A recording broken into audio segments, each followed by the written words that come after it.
Hauntcast. Halloween and horror. Served chilled. Shocktails. Hey, welcome into the last bar on the left. Or should I say the last bar and dispensary on the left? Or should I say the last bar, dispensary, and hookah lounge on the left? Ah, whatever. Get your ass in here. No, I don't need to see your ID. We're not carding tonight. You are at least 21, right? Yeah. Okay. Yeah. Sure. All right. Well, anyway. Hey, let's hustle our way down to the back booth where Johnny Bravo, a.k.a. Johnny Thunder, is disco dancing in the go-go cage for our entertainment tonight. Let's give it up for our master of ceremonies. What's going on, brother? Let's get groovy. Yo, what's going on, man? How are you? Hey, I saw you out there having some fun in the real world out there, in the wild. Yeah. You're the second person that said, oh my God, a Johnny Thunder sighting in the wild, which I think is hilarious. Somebody saw me at the movies a couple weeks ago. Yeah, we had it was the disco, it was like the zombie disco Deadsville party at Bar 13 last weekend, and it was awesome. Like, we had a great time. Yeah, it was a night of just classic, like, 70s disco. People were dressed up in zombie disco costumes. They had, if you didn't do your own makeup, they had some professional FX artists on site, and it was a good time. We did the hustle. Shockingly, I did not win the limbo contest. I know. Everybody had their money. Aww. I know you lost about How 40 low cents on me. can you go? How low can you go? All the way to the flow. Dude, I actually thought about you because it was like, I said, what's funny is it was almost like it was like Beetlejuice's like bad wedding reception. Like, because like everybody's dressed as monsters and it's like this like crappy disco, but it was a lot of fun. I did did I ever tell you that I worked at a 70s disco nightclub back in 94 down in Newport, Rhode Island. Yeah. And it was all 70s all summer. All the time. Wow. I had a dashiki. You know what a dashiki is? What? Oh dear. Yeah, it was funny. Anyway, so all right. So yeah, by the way, Disco Stew approved. So that's great. That's always important. Yeah, that's always important. Like, that's always like, it's me reaching for the stars. Like, that's all I want to hear. Absolutely. Yeah. You had some fun. And me, all I've been doing is slaving away while you're out there partying and dancing around like a jackass. Yeah, I just saw you put up today. What was it? The new Lovecraft inspired puppet. The Elder Thing. Yeah, my new puppet. Yeah. Oh, yeah, they're playing with my puppets. I just finally did the last looks on my Elder Thing creature that I've been working on for about a month now. I think I've been working on that thing for like a month. I'm glad to be done with it. It's just like, it gets to that point where you're like ready to wrap shit up. Yeah. I really like the rock. Oh, the meteor that I made that I just happened to stick next to it in the picture just because for the hell of it. And actually, that's my it's like weird because I was like, oh, that's cool. I was like, I really like that rock. I was like, once again, the focus should be on the Elder Thing, not the rock. Well, I mean, we do all this for ourselves. I think mostly. I don't know. I don't even know if any of the kids are even know what the hell Elder Thing is. It won't. Absolutely. They'll look at it and they'll go Stranger Things. Yeah, they'll go Strange. That's the Stranger Things thing. What the hell was that thing called again? I've already. It's only been like a couple of years. I've already forgotten what the hell that thing is supposed to be. Right. What was the name of that creature? It's a Demogorgon, you jackasses. No, but I said, the first thing that I was like, wow, I really like the color. I was like, I want to know how you painted the rock. Like. Once again, why did I put the rock in the picture? Why did I put the meteor in the picture? It's like just do a rock themed haunt. Do it. Just have rock. rock lobster. There you go. It's like everything I make. I really should do like a huge freaking lobster. It would kind of go well with the cape, right? Yeah. But yeah, it's like everything I do. I spent months on this thing, and it's like, oh, this is gonna blow everybody away. Everybody's gonna love this. And then they focus on this stupid little throwaway prop thing I just threw it on the rock on the meteor. I like how you conflate everyone stupid with me, but okay, I'll take it, I guess. I've been on the show in 8 months, so I'm just glad to be here. Resemble that remark. Exactly. Oh man, well, cool. I'm glad. So, is there anything else then that you're doing differently, or what are you planning then? You mean for the haunt? Is that what you're talking about? Not like. Yeah, I've just been trying to lean that one section of the yard that I never really knew what to do with, and things had just kind of come and gone. I've just over the years, I just started leaning into doing some Lovecraft stuff because I just thought, hey, look, nobody's doing it. Sure, it's kind of cool and different. Once again, most kids, anybody who comes by the house, not most kids, every kid who comes by the house won't have a clue as to what it is.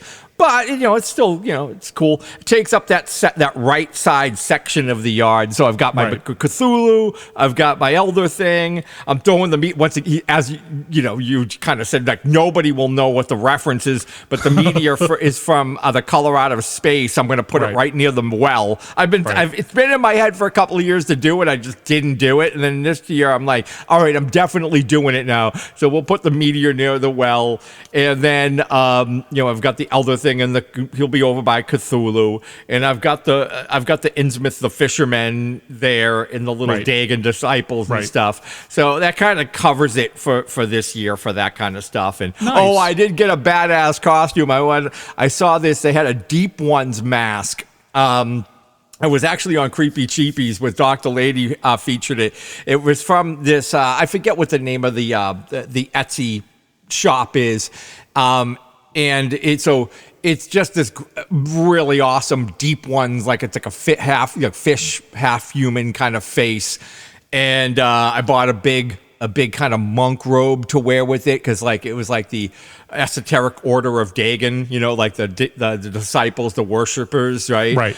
And I have like this Cthulhu pendant which has not arrived yet. The guy hand makes them, so I got to wait another couple of weeks for it to come in.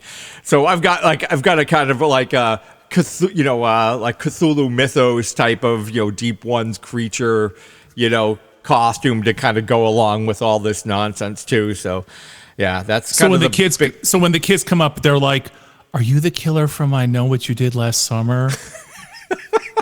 They probably will, right? Or they'll be like, what are you supposed to be? Where's your fish hook? Yeah, Where's exactly. Your fish hook? Exactly. We do it for ourselves. Yeah, absolutely. It's funny. I was going to look. I was going to go see that movie, and then I realized, and I'm like, I mentioned it to you, and you really had no.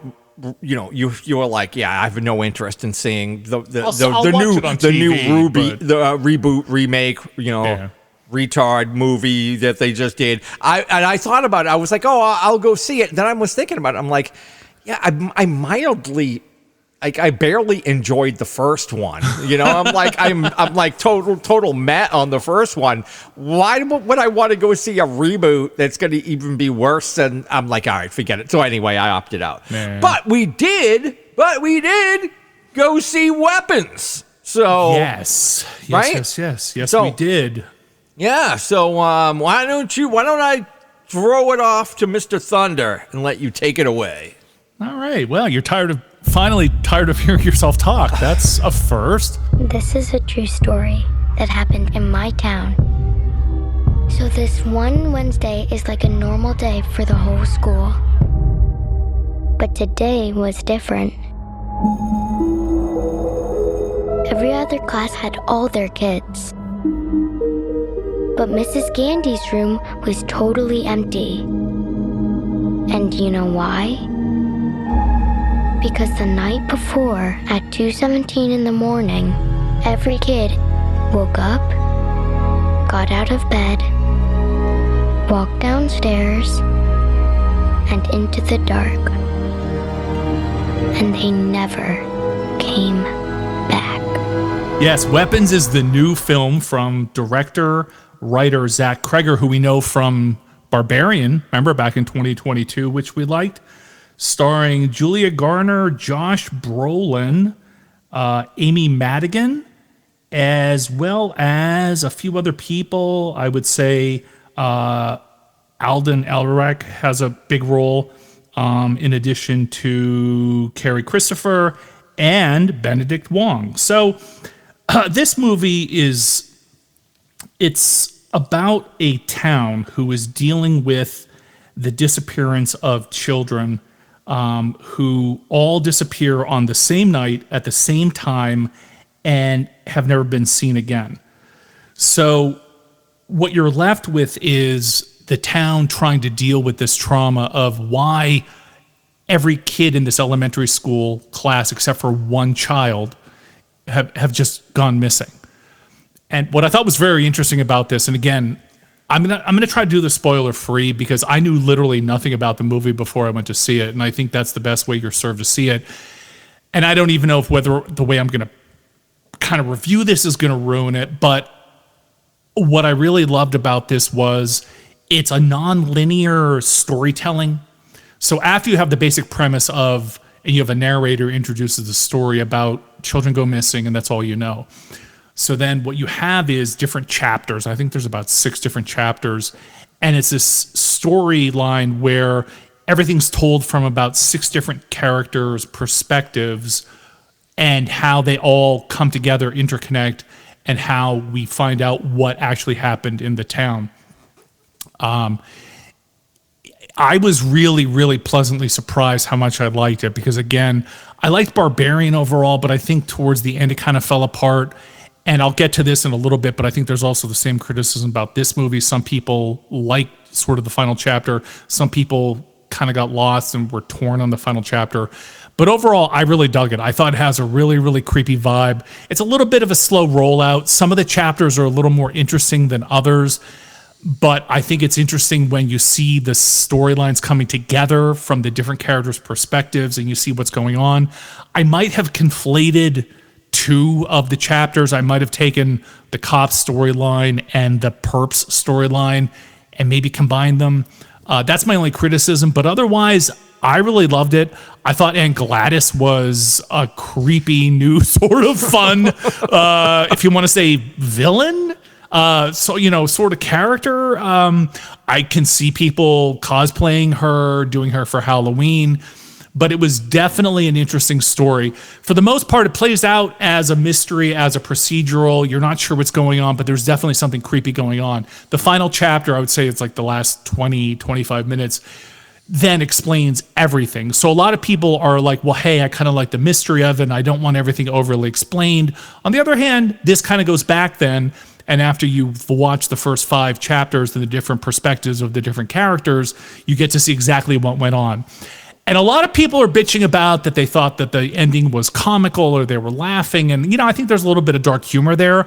On the other hand, I was like, this is batshit crazy. And I love the ending. Like, I thought it was just crazy. The movie, again, the director and writer brings in a lot of this, whole kind of like suburban anxiety. Again, what's going on in the neighborhoods, what's going on next door, right? If you remember Barbarian, that girl went to the B&B and it was, what happens in the house next door, you just never know. And it was interesting because this kind of had that same theme of you've got this community and nobody really knows like what's going on or what happened or why every kid in this one particular class decided to wake up at 2:17 on this particular day, run out of their homes, and disappear. I thought the acting was great. I thought Josh Brolin did a great job. Somebody that I'm not so crazy about, Julia Garner. We just saw her in Wolfman. She was just in Fantastic Four, First Steps as Silver Surfer.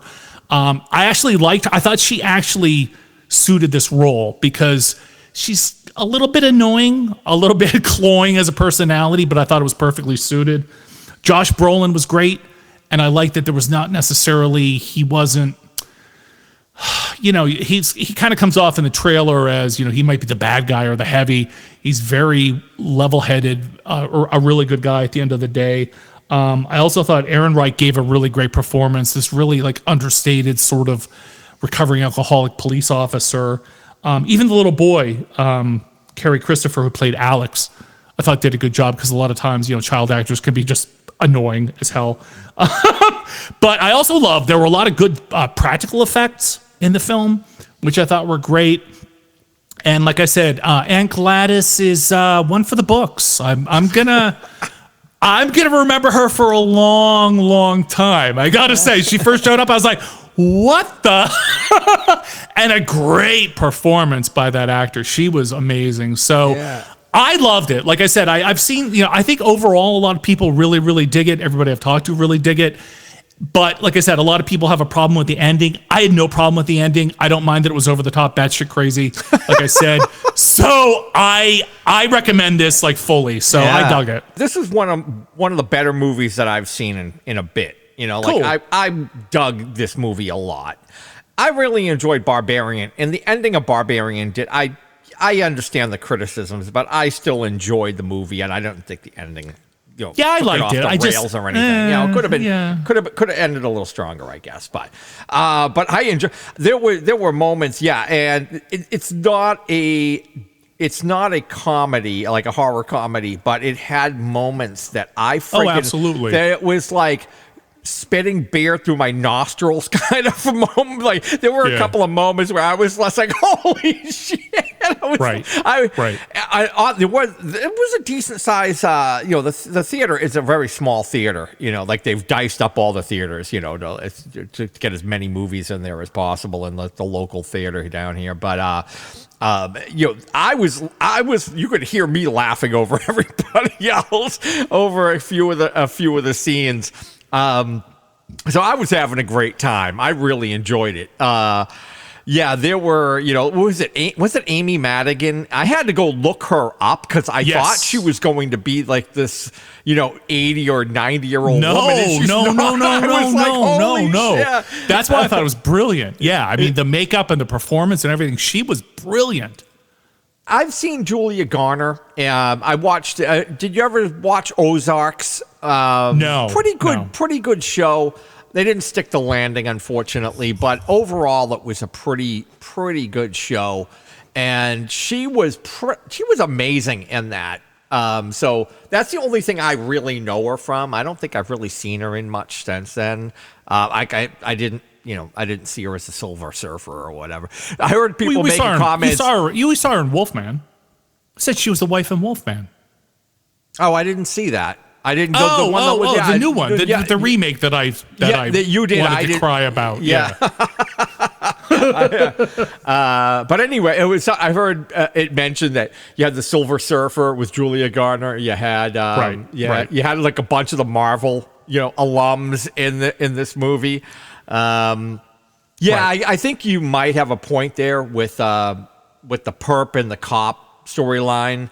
That would have probably taken another 15 minutes off the movie, which it might have used. Like I said, it's just because it was just because their story was so intertwined.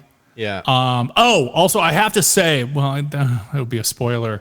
I'll just say this: if you have some sort of trigger about needles, I got to tell you, I winced twice in this movie. I'm not afraid of needles, but I was like, oh my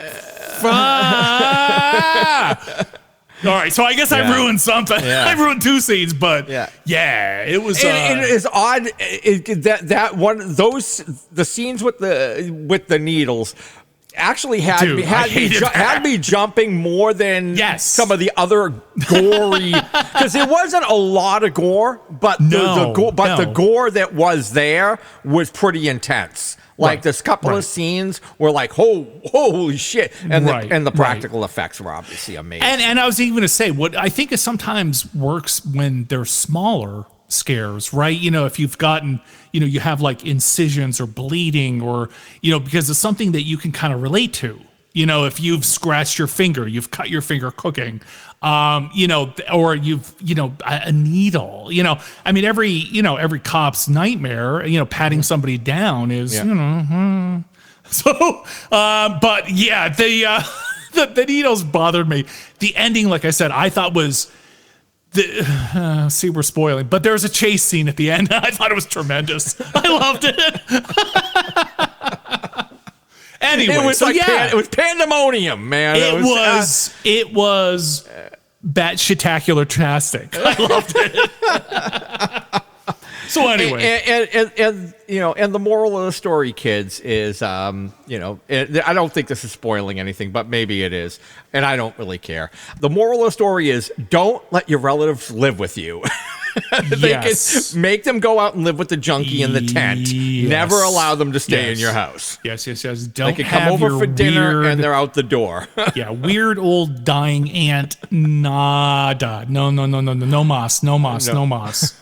Oh, but the good thing is, did you see? Because of the success of this, they're actually talking about doing a Aunt Gladys prequel movie. Which I think is fascinating because it's sort of like along the lines of Pearl, right? Yeah. You know, you had X, Pearl, and, you know, so I was like, a Gladys prequel might be kind of interesting. And they have to tie it into Barbarian somehow, you know, like to wrap up make a trilogy out of it. Yeah, so we like that. Now, a movie I didn't like, and this is going to be really quick, but I caught this last week. It just debuted on demand on the different platforms. You can catch it out like on Prime or Fandango at home, whatever. It's called Dice Unloaded, and it's about this serial killer. Oh! Because he needed the money. Oh! Hickory dickory dock! Whoa! So it's Dice Unloaded, and it's about this escaped serial killer named Benny who escapes. Again, he escapes because, you know, he's escaped from an asylum on Halloween night, dresses as a scarecrow, and kills people. Apparently, it's supposed to be 1987 in Seattle. It's originally was done, I think, a couple of years ago as a 50-minute film, and they've added about a half hour, so that's an hour 20 to the movie. It has a lot of like faux sort of 80s pretend music because they couldn't obviously afford, you know, real 80s music. I would say overall, it's pretty bad. It's pretty terrible. The only good thing about the movie is there's some really, really good practical effects, and I mean that like they're really, really good. The character itself is really cool. It's a killer scarecrow who doesn't love serial killers, slasher flicks with a scarecrow. Awesome. My biggest problem was, I mean, of course, it's like super boring and like nothing happens. But the biggest offense is it literally like just rips off so much from Terrifier. You know, not only do you have this like sort of mute pantomiming serial killer, you also have scenes that are sort of lifted literally from Terrifier. So the diner scene's lifted word for word. You've also got the setup of a single parent with the daughter and the son. The daughter's getting ready for a Halloween party. The son kind of has the same glasses and haircut, and it's pretty bad. Which I hate to say. If you love slasher flicks and you can catch it for free, I would say watch it because again, the Scarecrow killer is awesome. Like he looks awesome. The practical effects and the kills are great, but it's really another one of these. Sort of just cash in on the Terrifier. So if you see this out there, I wouldn't recommend it, but I dig the character, I dig the premise, because I love a good slasher flick, but unfortunately, overall, this was not a good slasher flick. Yeah, I know. So I took one for the team, so, you know, you owe me $5.99, so... Can I Venmo that to you, man? Yeah, I was going to say, you could add that to my royalties from all the shows, from all the money we make. Yeah. Sure. I don't want to bankrupt you, but, you know. From our hundreds of listeners. Yeah, well, I mean, we have dozens of fans. Send me a rock. All right, how about that, dude? Send me a rock. Sure, right. sure. Pick your mineral, and I'll make one up for you. I got a rock. Hey, all right, genius. Go ahead. So, do we have anything else on the horizon before Halloween? Yeah, well, actually, next week I already have tickets on Friday the 29th to the Toxic Avenger remake. With Peter Dinklage. Yeah, so, you know, if you want to do something in September, that's cool. I know things are going to be busy. I'm starting the Bates. Opening night is September 18th. I will be there weekends, and we're running through November 2nd this year. So, you know, And of course, if I'm on TV or, anything wonderful, again, because I'm so fabulous, I'll be sure to let you know. Oh, I'm sure you will. You media whore. You social media whore. Yeah. Well, not everybody has rocks to display, so. Yeah, you got to have something to throw up there, I guess, Yeah. right? Yeah. All right, Disco Stew. Take us to the bridge. All right, everybody, as always, thank you for listening. This is Johnny Thunder with Baker, reminding you to stay scary. Please like, subscribe, comment, give us a 5-star review, share with friends, and buy us a beer if you see us out in the wild.